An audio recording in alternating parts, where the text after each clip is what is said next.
Sinaa eebbisuu nageenyi keechan ammallee kan baay'ate isiniif haa ta'u Waaqayyo bakka jirtanitti hundaa isin biraa ta'uun jedha.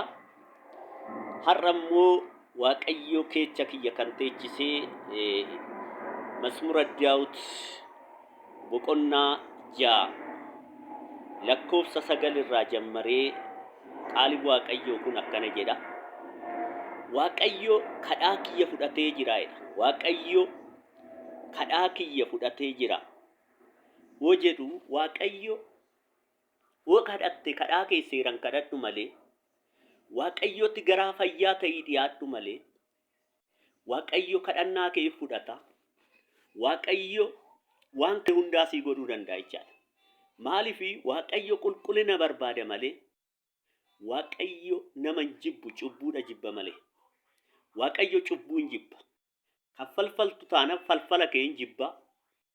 Kan mortu taana mora kee hin jibba. Morri sun immoo galgala si fudhatee bada. Warra deebitee cubbuu kee ofirraa dhiqxee gara Waaqayyootitti deebitee namaari balleechadha. Uumaa koo sin gaddisiise. Si malee waan hin jiru, si malee jireenyi hin jiru, si malee dhugaan hin jiru jettee osatti deebitee Waaqayyo cubbuu kee si dhiisee mootummaa Waaqayyo akka galtu daandii si sirreessa jechaadha. Alabalazzaa lafa kanarratti sitti toluu danda'a. Lafa kanarratti wanna laphee keetii hundaa godhuu dandeecha.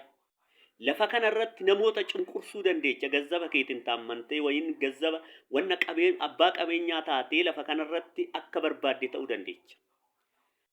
Biyya lammata duutiin jirre sanitti garuu takka ibiddatti seena, takka raammoo nyaacha, takka alangaa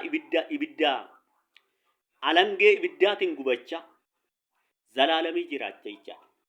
Kanaaf har'a Waaqayyo umurii waggaa sii kennu odoo falfaltuu umurii sii kennee odoo namarratti waan tonkolii waan cubbuu hojjettu umurii kan sii kenne cubbuu keecha akka deebitee akka daandiitti deebitee akka cubbuu kee ofirraa dhiqxee mootummaa Waaqayyo akka galtu sira barbaadu Waaqayyo. Akka ati cubbuu hojjettuun beeka. Akka ati namoota irratti waan hin taane hojjettu Waaqayyo si ilaala. Namni sin argu Waaqayyo si argaa jira. Kanaaf Waaqayyo maaliif umurii nama kanaatii kenna innanu? Maaliif namoota akkanaa Waaqayyo rukunnee yaaduu dandeenya nu?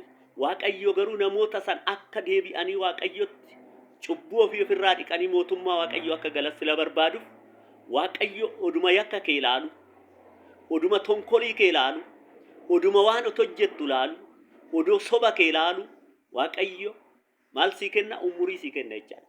Akka ati sobdee lafa kanarratti jiraattuun beeka. Akka ati falfalaa lafa kanarratti jiraattuun beeka. Kanaafuu maal godha? Waaqayyo umurii kan sii kenne akka deebitee daandii Waaqayyootitti deebituuf jecha. Maqaan isaa bara baraan haa ulfaatu. Nama hin jibbitaa, namarratti waan tonkolii hojjetta. Waaqayyo kana bichaadhaaf fudhanne. Waaqayyo namoota hin jaalata. Yeroo hundaa akkuma jedhu Waaqayyo namoota hin jaalata. Cubbuu jibba malee.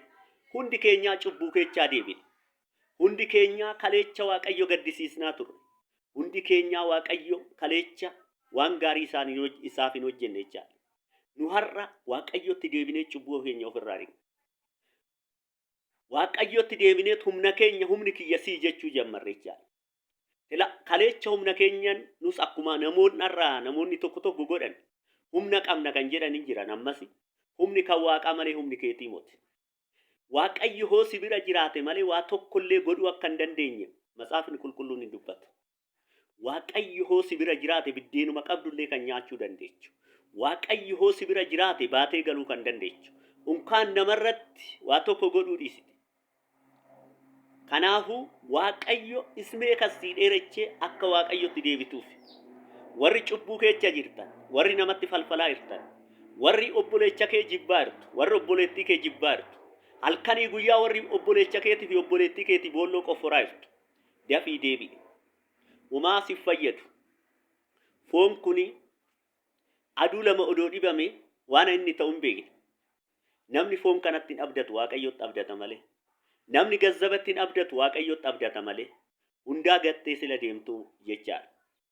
Wodu'e namni hundaa gatee deema. Wannumti isa duuka bu'ee wannumti isa duuka bu'ee wanna tokko isaa godhu hin jiru. waaqayyotti dhiyaadhaan jedha. Waaqayyo sinaa eebbisu. Matsaafa kana afaan Amaariffaatis filan dabarsee warri sagalee kana warri afaan Oromooffaa dhageechanis akka dhageechas filan barbaadee fi waaqayyo ammallee sinaa eebbisu. Waaqayyo sin biraa ta'u biyya keenya nagaan waa godhu. Ammallee baay'een isin jaaladha naa galatooma.